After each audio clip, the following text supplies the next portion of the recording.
반갑습니다. 오늘은 부활절입니다. 예수님께서 지난 금요일날 십자가에 못 박혀서 돌아가시고 그리고 말씀하신 대로 3일 만에 살아나신 것이 바로 오늘 새벽입니다. 아마도 그때 달력과 지금 달력이 조금 달라서 정확한 날짜는 틀릴 수 있지만은 지금 이 시기에 다 일어난 일입니다. 예수님을 믿는 우리에게 이 부활절은 예수님이 태어나신 그 성탄절만큼이나 기쁘고 또 의미 있는 날입니다. 그런데 좀 슬픈 것은 이 부활절의 의미가 많이 퇴색되어 있는 것 같습니다. 제가 살고 있는 이 호주에서 이 부활절 기간은 한국의 추석이나 설날 같은 그러한 명절 연휴 기간입니다. 그래서 도시 전체가 지금 명절 분위기로 그렇게 좀 들떠 있습니다. 그런데 예수님의 그러한 죽으심과 부활을 그렇게 기념하고 기뻐하는 그러한 분위기는 정말 거의 찾아볼 수 없습니다.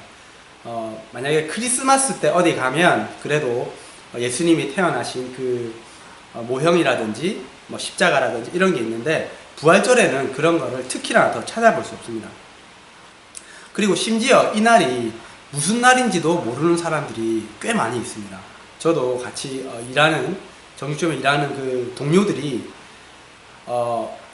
이렇게 얘기를 하면 이 날이 무슨 날인지 잘 몰라요.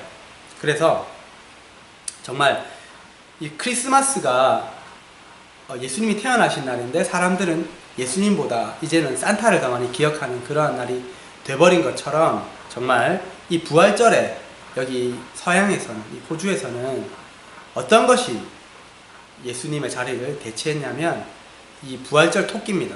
이스터 버니라고 해서 그 이스터 버니가 호주 상점들에 그렇게 가득합니다. 비록 세상은 정말 이 부활절의 참 의미를 모르고 그렇게 흘러가지만 우리 그리스도인들에게만큼은 이날은 정말로 의미 있고 기쁜 그러한 날이 되어야 될 것입니다. 그런데 많은 그리스도인들조차 이 예수님의 죽으심과 부활이 마음에 크게 와닿지 않고 감동이 없는 그러한 사람들이 참 많이 있는 것 같습니다.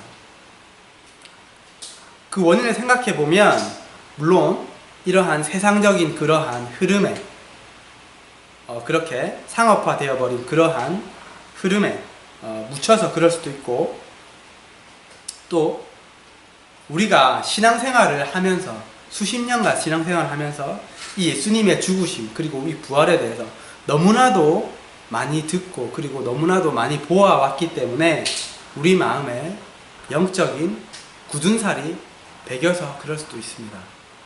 그렇다면 우리가 이 굳은살을 제거해야 되겠죠.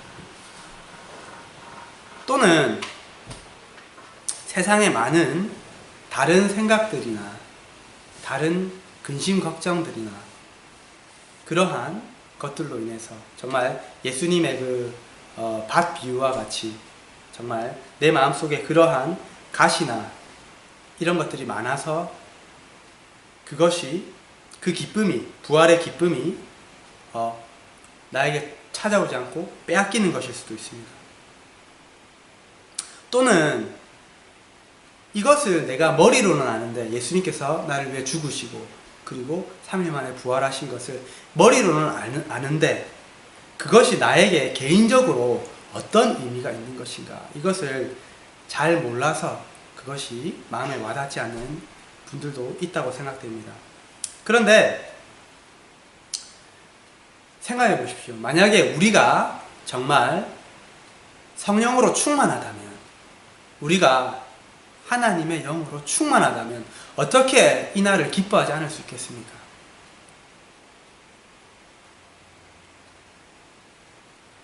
이 날이 정말 나에게 기쁨으로 와닿지 않는다면 나에게 문제가 있는 것입니다.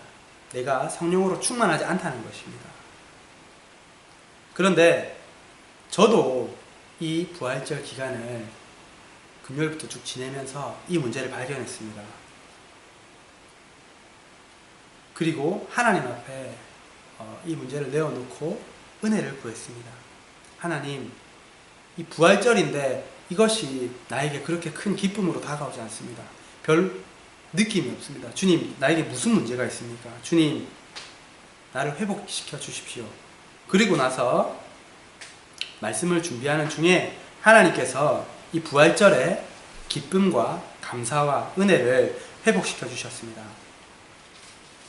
혹시 여러분들 중에서도 저와 같은 그러한 마음으로 이 한 주를 보낸 분들이 계시다면 오늘 이 말씀을 듣고 여러분 안에 예수님의 십자가와 부활의 감사와 기쁨과 감격이 회복되고 되살아나시기를 축복드립니다. 오늘은 크게 두 가지 주제에 대해서 말씀을 나누려고 합니다. 그 첫 번째는 예수님의 십자가의 그 죽음이 나에게 개인적으로 어떠한 의미를 가지는가 하는 것입니다. 그리고 두 번째는 예수님의 부활이 나에게 개인적으로 어떤 의미를 가지는가 하는 것입니다. 제가 처음 말씀드렸던 것처럼 예수님께서는 2000년 전 지금 이 시기쯤에 십자가에 달려 돌아가셨습니다. 이 예수님의 십자가의 죽음이 내 삶에 미치는 가장 큰 의미, 그 개인적인 의미가 무엇일까요? 그것은 내 죄가 사함받았다는 것입니다. 다른 사람의 죄가 아니라 바로 내 개인적인 그 죄가 사함받았다는 것입니다. 우리가 아는 것처럼 모든 죄인은 죽어야 됩니다.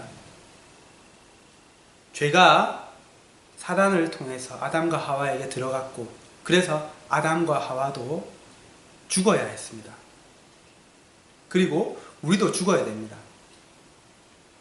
로마서 6장 23절은 죄의 값은 사망이라고 말씀하고 있습니다. 그래서 우리 육신은 80년 또는 강건하면 90년을 살고 죽습니다. 그런데 이 육신의 죽음 말고 또 다른 죽음이 있습니다. 이 죽음은 육신의 죽음보다 훨씬 더 무섭고 훨씬 더 끔찍한 죽음입니다. 이것은 바로 영적 죽음, 우리 영이 죽는 것입니다. 우리 사람은 동물과 다릅니다. 우리 사람은 영과 혼과 육으로 이루어져 있습니다. 우리의 육체가 죽으면 우리 육체는 땅에서 썩어져 없어지잖아요. 그런데 우리 영혼은 살아있습니다. 우리 영혼은 육체와 함께 죽어지지 않고 영원한 세계로 들어갑니다. 왜냐하면 하나님께서 우리 사람을 창조하실 때 영혼은 죽을 수 없고 영원히 사라지지 않는 그러한 존재로 만드셨기 때문입니다. 그러면 우리 육체가 죽으면 우리 영혼은 어디 가서 살아야 되잖아요. 그래서 어디 가서 영원히 살아야 되잖아요. 그런데 우리 영혼이 갈 수 있는 곳이 딱 두 가지가 있습니다. 왜냐하면은 영적인 세계에는 하나님은 영적인 존재시잖아요. 그리고 사탄도 영적인 존재입니다. 천사도 영적인 존재입니다. 그런데 우리도 영적인 존재가 되기 때문에, 지금도 영적인 존재이지만 영적인 존재이기 때문에 갈 수 있는 곳은 두 가지밖에 없습니다. 그것은 하나님의 나라, 즉 천국과 사탄의 나라, 즉 지옥입니다.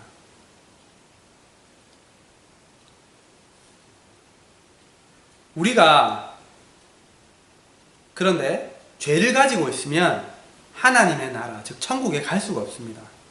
왜냐하면 하나님은 거룩하신 분이기 때문에 죄가 하나님에게 가까이 갈 수가 없습니다. 그렇기 때문에 우리가 죄를 가지고 있는 상태에서는 하나님께 갈 수가 없는 것입니다.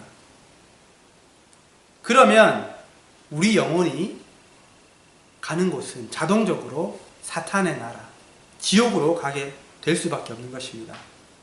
이렇게 우리의 영이 하나님으로부터 하나님의 나라에 들어가지 못하고 지옥으로, 사탄의 나라로 영원히 들어가서 사는 것, 이것이 바로 영적인 죽음, 두 번째 죽음입니다. 지옥은 사탄의 세계입니다. 사탄의 세계이기 때문에 우리가 이곳에서 느끼는 고통과 슬픔과 분노와 남을 미워함과 원망과 증오와 시기와 이런 우리가 생각하는, 정말 생각하기도 싫은 그 끔찍한 모든 것에, 우리가 지금 여기서 느끼는 이 모든 것에 곱하기 10,000배를 한다고 생각하시면 됩니다. 그것보다도 더 끔찍한 곳이 이 지옥입니다. 왜냐하면 그곳은 하나님에게 모든 좋은 것이 다 있는데 하나님이 없는 곳이기 때문입니다. 그러면 우리가 여기에 가서 되겠습니까? 당연히 안 됩니다. 우리는 절대로 여기에 가서는 안 됩니다. 하나님은 우리가 이곳 지옥에 가지 않고 자신의 나라 천국으로 오기를 원하십니다. 하나님은 우리를 그 목적으로 창조하셨습니다. 그리고 우리를 창조하신 아버지이시기 때문에 당연히 우리를 사랑하심으로 우리를 천국으로 인도하시기 원하십니다. 이 일을 위해서 예수님이 이 세상에 오셨고 십자가를 지고 돌아가신 것입니다. 예수님께서 십자가에 죽으신 것은 내가 당해야 하는 내 죄값을 대신 지고 돌아가신 것입니다. 우리가 너무나도 많이 들어서 알고 있는 이 말씀이 나에게 직접 적용해 보면 내가 날마다 짓고 있는 이 더러운 죄를 대신해서 예수님께서 지고 죽으신 것입니다. 그렇기 때문에 나는 예수님께서 내 죄를 지고 돌아가신 그 사실만 믿으면 하나님께서 이것을 의로 여기시고 내 죄는 없어지고 내가 예수님으로 인해서 다시 깨끗해져서 주님의 자녀로 살아갈 수 있는 것입니다. 예수님께서 십자가에 돌아가시기 전에 십자가에 달리셔서 7가지 말씀을 하셨습니다. 그 중에서 우리가 정말 이해할 수 없는 그러한 말씀을 하시는 것이 있습니다. 엘리 엘리 라마 사박다니. 이게 무슨 말이냐면 나의 하나님 어찌하여 나를 버리셨나이까. 예수님께서 이렇게 말씀하셨습니다. 저는 이때까지 이 말씀의 의미를 이해할 수 없었습니다. 왜 예수님은 하나님이시고 하나님의 아들이시면서 왜 하나님이 자기를 버리셨다고 이렇게 말씀하셨을까? 제가 느끼는 바로는, 제가 깨달은 바로는 예수님께서 이때에 하나님께서 버림받으신 이유는 우리의 모든 죄를 한 몸에 지고 정말 추악한 그 죄의 덩어리가 되셨기 때문에 하나님으로부터 버림받으신 것입니다. 우리 대신에 버림받으신 것입니다. 그렇기 때문에 예수님께서 내 대신 내 죄를 지고 버림받으셨기 때문에 내가 살 수 있는 것입니다. 예수님이 십자가에 죽으셨을 때 어떤 한 현상이 일어났습니다. 지진이 일어났죠. 그리고 하늘이 어두워졌습니다. 그리고 또 하나 일어난 현상이 있습니다. 그것이 무엇이냐면 성소의 휘장이 위에서부터 아래로 이렇게 찢어진 것입니다. 이 휘장은 우리가 성막을 공부해 보면 성소가 있고 그 안에 지성소가 있습니다. 이곳은 Holy of Holy, 가장 거룩한 곳, 하나님이 계신 곳입니다. 이곳이 얼마나 거룩한 곳이냐면 정말 대제사장이 1년에 한 번 들어올 수 있는 곳이었습니다. 대속죄일 날 온 이스라엘의 죄를 대속하기 위해서 대제사장이 들어가서 그렇게 피를 뿌려 속죄하는 그러한 곳이었습니다. 그런데 이곳은 너무나도 거룩했기 때문에 대제사장이 그 안에 더러움이 있으면, 죄가 있으면 들어가자마자 바로 죽는 곳입니다.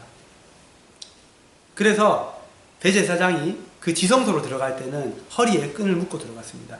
만약 이 대제사장이 죽으면 그 시체를 줄로 밖으로 끌어내야 했기 때문입니다. 이렇게 거룩한 지성소를 구분하는 휘장이 위에서 아래로 찢어졌다는 것은, 아래에서 위로 찢어졌다는 것은 사람이 찢어졌을 수도 있지만은 위에서 아래로 찢어졌다는 것은 하나님이 이것을 찢으셨다는 것입니다. 그리고 이 휘장은 굉장히 두꺼운 가죽으로 만들어져 있습니다. 그래서 사람이 아무리 찢으려고 해도 찢어지지 않는 그러한 재질인 것입니다. 그런데 예수님께서 돌아가셨을 때, 죽으셨을 때에 이 휘장이 찢어졌다는 것은 내가 너희의 속죄를 받았고 이제는 너희가 더 이상 대제사장을 통해 1년에 한 번 나에게 들어오는 것이 아니라 내가 이 문을 열어서 언제든지 너희와 만날 수 있도록 길을 열어놓았다. 나에게 올 수 있는 그 길을 열어놓았다. 이렇게 하나님께서 말씀하시는 것입니다.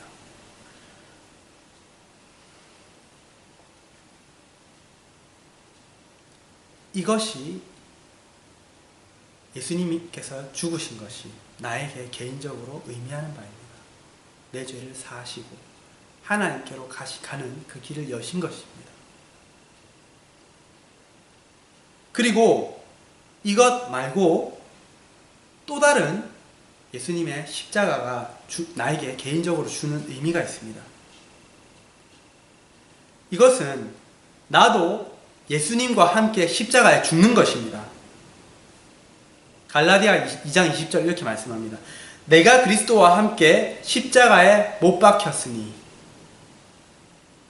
예수님이 십자가에 못 박히실 때 나도 함께 십자가에 못 박혀서 그 죽으심에 동참했다는 것입니다.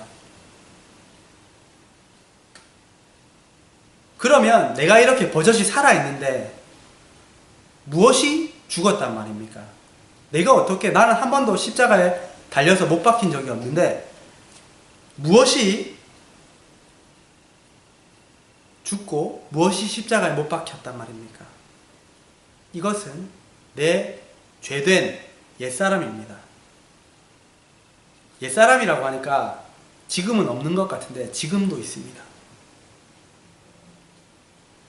예수님을 믿기 전에 그 내 안에 들어온 모든 죄성, 지금도 남아있는 그 죄성, 그것이 날마다 십자가에 죽어야 하는 것입니다.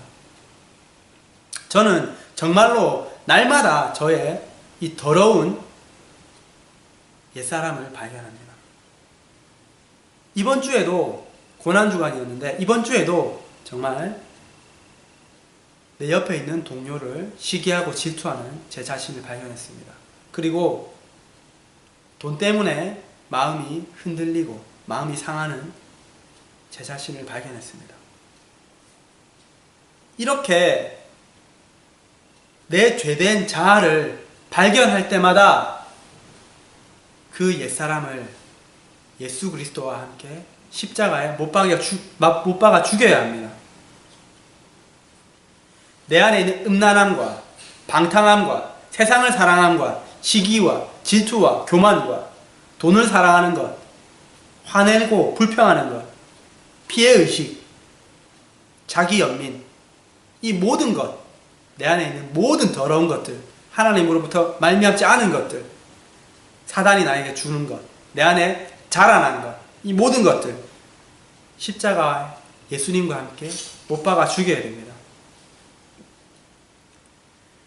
또한 못 박아 죽여야 되는 것이 있습니다. 예수 그리스도의 사람들은 정욕과 탐심을 십자가에 못 박았느니라. 이것을 영어 성경으로 보면 affection and lust라고 합니다. affection은 뭐냐면 애정, 사랑 이런 것입니다. 내가 사랑하는 것, 내가 원하는 것, 이것을 십자가에 못 박아 죽여야 한다는 것입니다.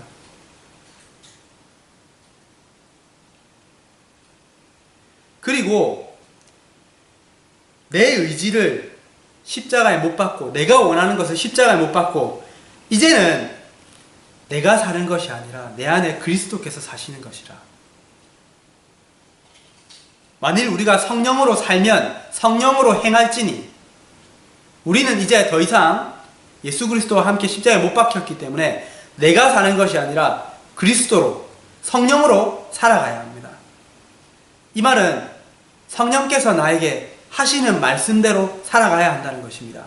내가 원하는 대로 사는 것이 아니라 세상의 계획과 가치대로 30살이 되면 장가를 가고 35살이 되면 자식을 놓고 40살이 되면 집을 사고, 이렇게 세상에 주는 그런 가치대로 살아가는 것이 아니라 하나님께서 나에게 말씀하시는 대로, 성령께서 나에게 말씀하시는 대로 살아가야 하는 것입니다.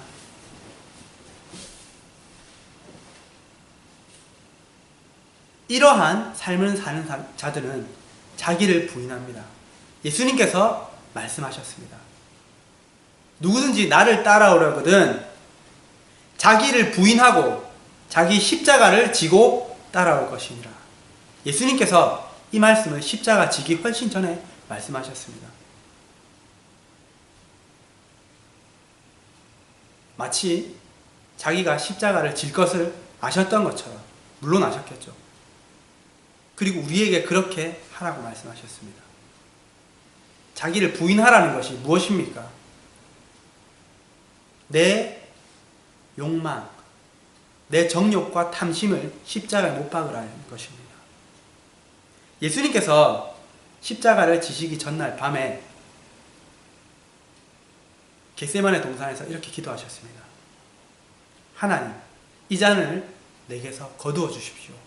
그러나 내 원대로 마시고 하나님의 원대로 되기를 원합니다.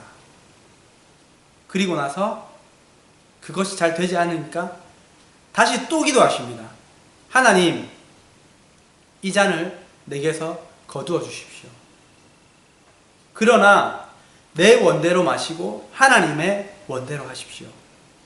하나님, 예수님께서 또다시 기도하셨습니다. 예수님께서 3번 기도하셨습니다.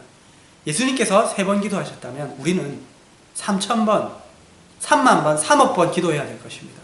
그래야지 내가 내 자신을 십자가에 못 박고 내 자신을 부인할 수 있을 것입니다.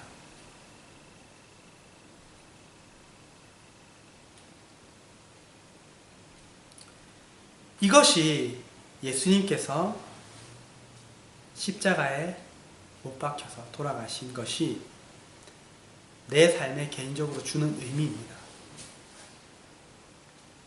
예수님과 함께 십자가에 못 박아 죽는 것. 이 십자가의 길은 지극히 외롭고 힘든 길입니다. 좁은 길이고 좁은 문으로 들어가는 길입니다. 세상으로부터 모욕과 멸시와 조롱을 당하는 길입니다. 예수님께서 말씀하셨습니다. 십자가를 지기 전날 밤에 기도하시면서 이렇게 말씀하셨습니다. 세상이 나를 미워했습니다. 그래서 세상이 나에게 속한 저들도 미워할 것입니다. 왜냐하면 저들이 세상에 속하지 않았기 때문입니다. 그러므로 예수님처럼 우리도 정말 세상으로부터 그러한 미움을 받고 멸시와 조롱을 받습니다. 그것이 당연한 것입니다. 그것이 우리의 길입니다. 예수님께서 십자가를 지실 때 정말 예수님과 함께 죽겠다던 그 제자들이 다 도망갔습니다. 그만큼 이 길은 외롭고 힘든 길입니다. 사람들은 불과 일주일 전에 예수님을 다윗의 자손으로 오시는 이시여 우리를 구원하소서 호산나 이렇게 외쳤지만은 지금 5일 뒤에 사람들은 예수님에게 침 뱉고 뺨을 때리고 조롱하고 놀리면서 이렇게 대했습니다. 예수님의 십자가의 길을 가는 우리도 이와 같은 삶을 살 것입니다. 지금 우리가 예배를 드리고 있는 이 순간에도 순교하는 크리스찬들이 있습니다. 정말 날마다 아주 많은 숫자들이 죽어간다고 합니다. 순교하고 있다고 합니다. 우리는 이곳에서 그것을 느끼지 못하고 있지만 예수님의 그 순교를 지금 이 순간에도 하는 사람들이 지구 어딘가에 있습니다. 그것을 생각할 때 우리는 정말로 정신을 차리고 살아가야 될 것입니다.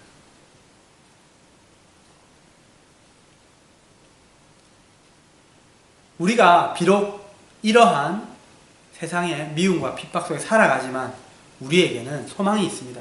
왜냐하면 예수님께서 그 죽음에서 부활하셔서 이미 승리하셨고 이미 세상을 이기셨기 때문입니다. 그리고 성령님이 지금도 나와 늘 동행하고 계시고 우리에게는 천국으로 천국에서 영원히 사는 소망이 있기 때문입니다. 이제 예수님의 부활이 나에게 어떠한 개인적인 의미가 있는지 생각해 보기를 원합니다. 예수님께서 죽으시기 전에 제자들에게 몇 번이나 말씀하셨습니다. 내가 죽임을 당할 것이고 3일 만에 부활할 것이다. 예수님은 그 말씀대로 살아나셨습니다. 예수님은 살아나신 그 부활의 몸으로 이 땅에 40일간 나타나셨습니다. 제자들에게 나타나셨고 그리고 500명이 넘는 사람들에게 나타나셨습니다. 그렇기 때문에 우리가 믿는 예수님과 예수님의 부활과 우리가 전하는 이 복음이 진짜라는 것을, 진리라는 것을 우리는 확신할 수 있습니다. 그리스도께서 만일 다시 살아나시 못하셨다면 우리가 전파하는 것도 헛것이요 또 너희의 믿음도 헛것이며 우리가 하나님의 거짓 증인으로 발견되리니. 이렇게 사도 바울은 고린도전서 15장에 이야기합니다. 만약에 예수님께서 부활하시지 않았다면 우리가 믿는 이 복음이 가짜라는 것입니다. 그러면 우리가 믿는 천국도 가짜고 우리에게는 이 천국의 소망도 가짜라는 것입니다. 그렇지만은 예수님이 부활하셨기 때문에 그리고 수많은 증인들이 그것을 보았기 때문에 우리가 믿는 이 복음이 진짜라는 것을 증명합니다. 그러므로 우리는 이 믿음 안에 더욱더 굳건히 설 수 있는 것입니다. 이것이 예수님의 부활이 나에게 주는 첫 번째 의미입니다. 또 예수님이 부활이 나에게 주는 두 번째 의미는 나에게 예수님이 그러하셨던 것처럼 부활의 소망이 있다는 것입니다.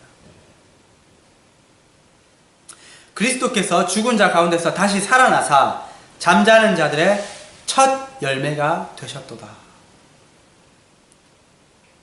이 말씀처럼 예수님은 죽은 자 가운데서 다시 살아나셔서 죽어서 땅에서 잠자는 자들의 첫 열매가 되셨습니다.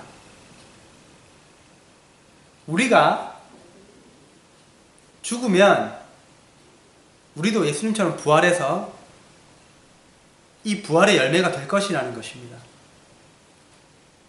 우리가 이 예수님의 죽으심과 묻히심과 부활을 얘기할 때 하나님의 절기를 이야기하지 않을 수가 없습니다.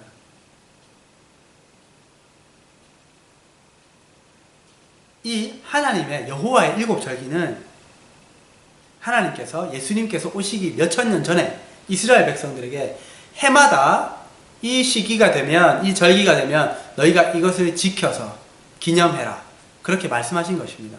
그런데 이 절기들 하나하나가 정말로 오묘하고 신기하게도 너무나도 정확하게도 예수 그리스도를 말하고 있다는 것입니다. 첫 번째 절기가 유월절이었죠. 유월절은 어린 양을 죽여서 그것을 그 피로 죽음의 천사가 넘어가는 그 날입니다.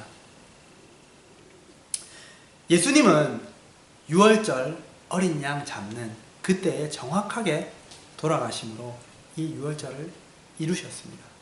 참고로 지난 금요일이 성금요일, 예수님께서 돌아가신 날이기도 하지만 이스라엘에서는 심지어 예수님을 믿지 않는 유대인들도 그날을 유월절로 지킵니다. 그리고 두 번째 절기가 유월절과 같은 날 시작되는 무교절입니다. 무교절은 무엇이죠? 누룩을 없애는 날입니다. 이 누룩은 죄를 의미합니다. 예수님께서 이 무교절을 어떻게 이루셨냐면 예수님께서 우리의 죄를 지고 죽으심으로 땅에 묻히심으로 그때에 우리의 누룩, 우리의 죄를 제거하신 것입니다. 그리고 세 번째 절기가 바로 초실절입니다. 이 초실절은 곡식의 첫 이삭 한 단을 베어서 하나님께 흔들어서 바치는 절기입니다. 이 초실절은 언제냐면 무교절 기간 중에 안식일 다음 날입니다. 바로 주일인 것입니다. 바로 오늘입니다. 이스라엘에서는 오늘이 초실절입니다. 오늘 예수님께서 초실절에 부활하시는 것입니다. 그래서 부활의 첫 열매, 그 첫 이삭 한 단이 되신 것입니다. 그리고 예수님을 따라서 그 길을 가는 우리는 다 그 부활의 두 번째, 세 번째, 네 번째 열매가 되는 것입니다. 예수님께서는 지금까지 이 세 절기를 이루셨고, 그리고 예수님께서 내가 죽는 것이 너희에게 유익하다, 내가 하늘로 올라가시는 것이 너희에게 유익하다. 왜냐하면 너희에게 보혜사 성령을 부어줄 것이기 때문이다, 이렇게 말씀하셨습니다. 그래서 정말 예수님께서 돌아가시고 하늘로 승천하시고 얼마 후에 약속하신 대로 성령을 보내주셨습니다. 정확하게 오순절에 네 번째 절기입니다. 그리고 나머지 세 절기들도 예수님께서 앞으로 장차 오심으로 이루실 것입니다. 제가 이 설교를 언제 했는지 한번 유튜브로 찾아봤습니다. 보니까 정말 공교롭게도 작년 부활절에 이 설교를 했더라고요. 여호와의 일곱 절기, 레위기 23장. 이때 제가 이 설교를 했었더라고요. 아마도 이것에 대해서, 이 일곱 절기에 대해서 예수님께서 이 일곱 절기를 어떻게 이루셨는지 좀 더 자세히 알고 싶으신 분은 유튜브에서 여호와의 절기 레위기 23장 이렇게 치면은 이 설교가 뜹니다. 그것을 보시면 좀 더 자세히 아실 수 있을 것입니다. 어쨌든 예수님께서 먼저 부활하셔서 우리도 따라 부활하는 소망을 주셨습니다. 고린도전서 15장 52절 53절은 예수님께서 공중재림하시고 마지막 나팔이 불 때 순식간에 호련히 변화되어서 우리가 부활의 몸을 입을 것이라고 말씀합니다. 만약에 예수님께서 우리가 살아있는 이때 오신다면 예수님 안에서 죽은 자들이 먼저 부활의 몸을 입고 먼저 일어나고 살아있는 우리도 변화되어 예수님을 만나러 공중으로 올라갈 것입니다. 예수님의 부활이 나에게 개인적으로 주는 의미가 이것입니다. 나도 예수님과 같이 부활한다는 것입니다.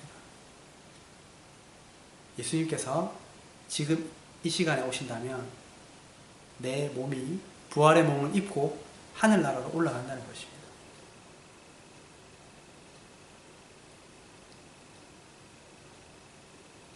예수님의 부활이 또 우리에게 주는 의미가 있습니다. 그것은 우리에게 성령을 주신 것입니다. 예수님께서 올라가셔서 내가 너희에게 보혜사 성령을 보내주겠다. 그래서 성령이 너희와 늘 함께 있을 것이며 너희에게 말하여 줄 것이다. 그렇게 말씀하셨습니다. 우리가 지금 내 안에 계신 성령님과 함께 살아가는 것, 이것이 예수님께서 부활하신 그 세 번째 나에게 가진 그 의미라고 생각됩니다.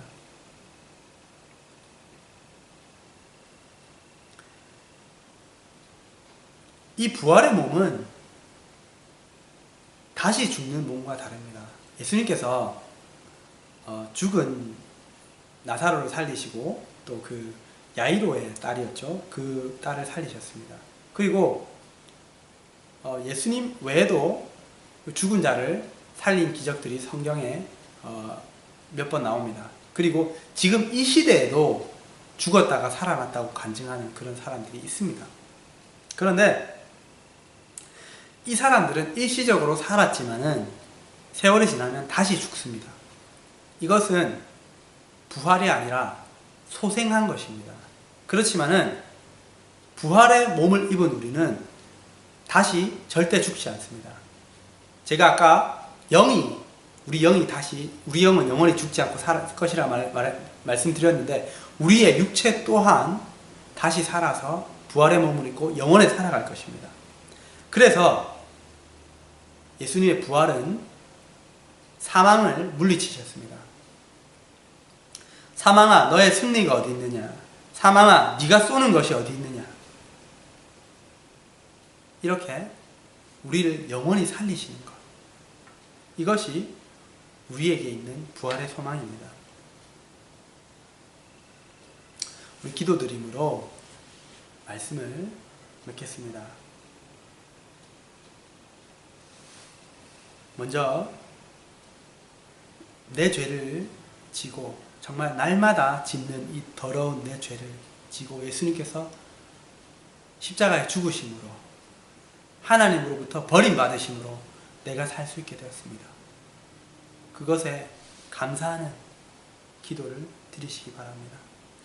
그리고 예수님께서 십자가에 죽으신 것은 자신만 죽으신 것이 아니라 우리 각 사람, 우리의 옛사람도, 죄된 옛사람도 함께 지고 십자가에서 죽으셨습니다. 그러므로 이제 나는 그 죄된 옛사람을 버리고 나를 부인하고